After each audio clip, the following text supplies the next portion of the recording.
even though you see me today, I'm still on vacation. So don't tell anybody I'm back. Father Joe wasn't able to say the Mass this morning, and so I told him I would run over and do that. And it's good to be here. Just 2 days ago, I was wearing walking shorts and a t-shirt in Aruba, in the Southern Caribbean, and it was a magnificent time. The weather was so warm and beautiful.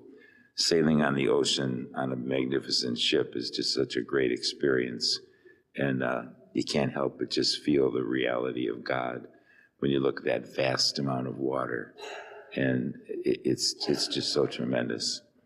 So I had a really good vacation. While I was gone, I celebrated my 43rd anniversary of the priesthood, and I thought 43 years, it gave me a lot to think about while I was away, just reminiscing about everything from the day of my ordination.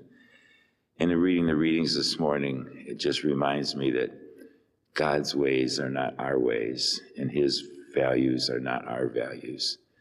Indeed, in the scriptures, we see that God is constantly different from us. He has his own way of choosing people, the way he chose David to be king. And he chooses us in the same way.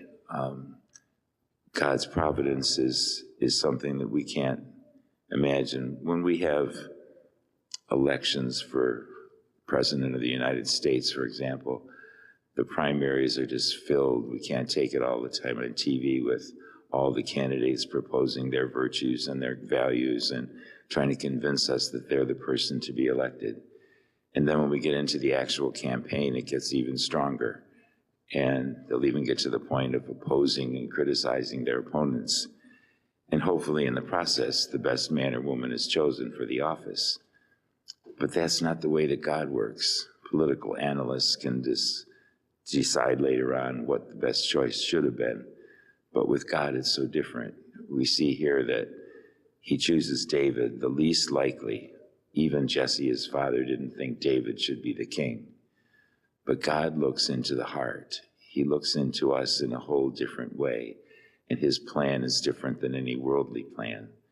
And so he chooses David because he knows that David will have an open heart to him and allow him to do what he's supposed to do as a good king.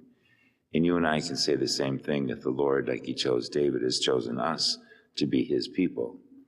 And he's chosen to give us life and to be here on this earth. And what we need to do is to allow God to do the work within us that he's given us the talent to do. And then everything goes well.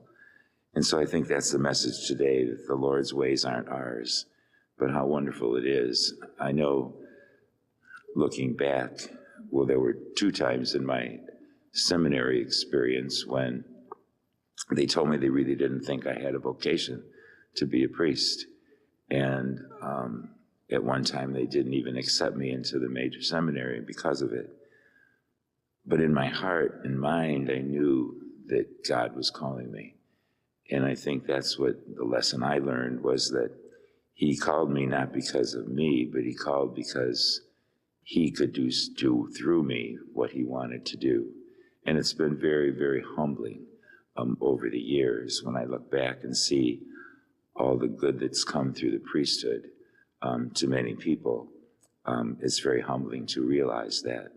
But God works in us, and I think that's the message today, that we should be so grateful that he's chosen us to be his people and given us the ability to do what he needs us to do. So let us this day think about that and just open our hearts to God so he can tell us where he wants us to be and what he wants us to do. Let us stand and offer our petitions.